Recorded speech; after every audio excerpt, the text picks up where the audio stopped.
Everyone, welcome to tax smooth. Recently budget में foreign disclosure से related एक window open करने की बात की। अगर आपके फॉरेन असेट्स हैं, फॉरेन इनकम है और अभी तक आज तक आपने इनकम टैक्स के रिटर्न में उसको डिस्क्लोज नहीं किया है, तो डिपार्टमेंट आपको 6 मंथ की विंडो प्रोवाइड करेगा, जिसमें आप अपने सारे फॉरेन असेट्स, जितने भी पीछे के फॉरेन असेट्स हैं या फिर जो आपकी इनकम्स हैं जो आज तक डिस्क्लोज नहीं हुई थी, उनका आप डिस्क्लोजर दे सकते हैं। ये डिस्क्लोजर देने का आपको बेनिफिट ये होगा कि ब्लैक मनी एक्ट पे जो 10 लाख रुपीज तक की आपको पेनल्टी लेवी होती या फिर जो प्रोसिक्यूशन के प्रोविजंस आपके ऊपर लेवी होने वाले थे, उन सबसे आपको छुटकारा मिल जाएगा। प्लस इनकम टैक्स एक्ट में भी अगर इस तरीके की कोई इनकम, अनडिस्क्लोज्ड इनकम फ्यूचर में आपकी पता लगती है, तो 60% टैक्स प्लस पेनल्टी आपके ऊपर लेवी की जाती है, जो आपको पे नहीं करनी पड़ेगी अगर आप इस विंडो के अंदर अपना डिस्क्लोजर दे देते हैं। तो ये विंडो अब ओपन की जा चुकी है, नोटिफिकेशन डिपार्टमेंट की तरफ से आ गई है। इस स्कीम को नाम दिया गया है फास्ट DS 26 स्कीम, यानी कि foreign assets of small tax payer disclosure scheme 2026। ये जो स्कीम लाई गई है, ये बिल्कुल विवाद से विश्वास स्कीम के तरह लाई गई है। वहां पर हम अपने नोटिस, जो हमारी अपील्स चलती थी, उनको सरेंडर करते थे और यहाँ पर हम अपने फॉरेन असेट्स और फॉरेन इनकम को सरेंडर करेंगे। ये जो स्कीम है, ये एप्लीकेबल हो गई है आपकी 16th डे ऑफ अगस्त, यानी कि 16 अगस्त से ये एप्लीकेबल हो गई है और इस स्कीम का बेनिफिट आप ले पाएंगे 31 दिसंबर 26 तक। इसके बाद आप इस स्कीम को अवेल नहीं कर पाएंगे। अब बात करते हैं कि इस स्कीम को कौन कौन अवेल कर सकता है। यहाँ पर जो टैक्स पेयर्स है, उनको दो कैटेगरी में डिवाइड किया गया है, कैटेगरी 1 एंड कैटेगरी 2। कैटेगरी 1 में ऐसे टैक्स पेयर है जिनके पास फॉरेन असेट्स है, फॉरेन इनकम है, लेकिन आज तक उन्होंने उसका डिस्क्लोजर नहीं दिया। फॉरेन असेट्स भी उन्होंने ऐसी इनकम से परचेज किए हैं जिसके ऊपर इंडिया में कोई टैक्स आज तक पे नहीं हुआ था, तो उनको रखा गया है कैटेगरी 1 के अंदर। और यहाँ पर अगर आपकी फॉरेन असेट्स की वैल्यूएशन और फॉरेन इनकम को मिलाकर अगर 1 CR से नीचे का अमाउंट होता है, तो आप इस स्कीम का बेनिफिट अवेल कर सकते हैं। और वहीं ऐसे टैक्स पेयर जिन्होंने असेट अपने परचेज किए थे जब वो नॉन रेजिडेंट थे, अब वो रेजिडेंट है, या फिर ऐसे टैक्स पेयर जिन्होंने असेट ऐसी इनकम से परचेज किए हैं जिनके ऊपर टैक्स ऑलरेडी इंडिया में पे किया जा चुका है, लेकिन उनकी फॉरेन असेट्स का जो डिस्क्लोजर है, जो शेड्यूल FA है, वो फाइल नहीं हो पाया था इनकम टैक्स रिटर्न में, तो ऐसे जो टैक्स पेयर है वो फॉल करेंगे कैटेगरी 2 में।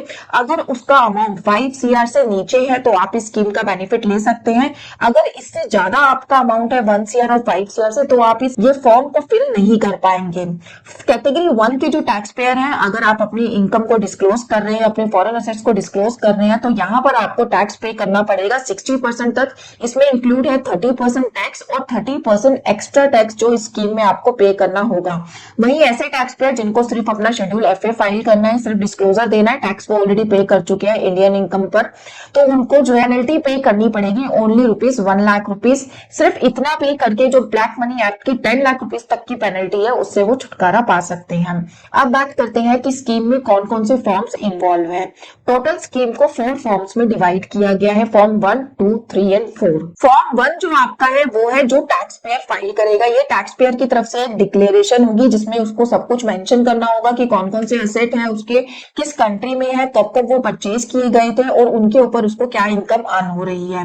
वहीं अगर मैं फॉर्म 2 की बात करूं, फॉर्म 2 जो डॉक्यूमेंट है वो डिपार्टमेंट का डॉक्यूमेंट है। जब हम एक बार फॉर्म 1 फाइल कर देंगे, अपनी डिक्लेरेशन दे देंगे, तो डिपार्टमेंट उसके ऊपर कैलकुलेट करेगा कि कितना आपका टैक्स बनता है और कितनी आपकी पेनल्टी बनती है। जो आपकी टैक्स और पेनल्टी की लाइबिलिटी है वो सब निकाल के आप फॉर्म 2 के थ्रू आपको इन्फॉर्मेशन दी जाएगी। देन आपका आएगा फॉर्म 3। फॉर्म 3 जो है अगेन टैक्स पेयर का डॉक्यूमेंट है। जो भी लाइबिलिटी हमें फॉर्म 2 के थ्रू बताई गई है, वो सारी लाइबिलिटी पे ऑफ करने के बाद हमें फाइल करना होगा फॉर्म 3। इसमें जो भी आपने पेमेंट करी है उस चालान की इन्फॉर्मेशन जाएगी, चालान की कॉपी जाएगी, जिससे डिपार्टमेंट को ये पता लग जाएगा कि जो भी आपकी लाइबिलिटी थी वो आप पे ऑफ कर चुके हैं। नाउ अब बारी आती है फॉर्म नंबर 4 की। फॉर्म नंबर 4 एक फाइनल डॉक्यूमेंट है जो डिपार्टमेंट आपको इशू करेगा। फॉर्म नंबर 3 के बाद डिपार्टमेंट चेक करेगा कि आपने सारी अपनी लाइबिलिटी पे ऑफ कर दी है और आपको फाइनल फॉर्म 4 इशू कर दिया जाएगा। फॉर्म 4 में मेंशन होगा कि आपकी ये जो पूरी प्रोसेसिंग है ये कंप्लीट हो गई है। अब फ्यूचर में इस इनकम के ऊपर या फिर इस असेट के ऊपर ना तो ब्लैक मनी एक्ट के अंदर आपको पेनलाइज किया जाएगा और ना ही इनकम टैक्स एक्ट में कोई अनडिस्क्लोज्ड इनकम के ऊपर आपको फर्दर टैक्स पे करना होगा। तो ये स्कीम इंप्लीमेंट हो गई है। अगर आपके भी इस तरीके के कोई फॉरेन असेट्स या फॉरेन इनकम है जो पहले डिस्क्लोज होने रह गए थे, अगर आपको RSU मिलते हैं, ESOP मिलते हैं, लेकिन उसकी इंफॉर्मेशन आज तक आपने अपने इनकम टैक्स रिटर्न में नहीं दी है, तो अभी सही टाइम है, आप इस फॉर्म का यूज करके अपनी डिक्लेरेशन डिपार्टमेंट को दे सकते हैं। इस पूरी नोटिफिकेशन में डिपार्टमेंट ने ये भी समझाया है कि आपको किस असेट का वैल्यूएशन किस तरीके से करना है, उसके लिए हम नेक्स्ट वीडियो लेके आएंगे। ये फॉर्म अभी इनकम टैक्स वेबसाइट पे लाइव नहीं किया गया है और 4 to 5 डेज में ये फॉर्म हमें देखने को मिल जाएगा, तब आप इस फॉर्म को भर के अपनी डिक्लेरेशन दे सकते हैं।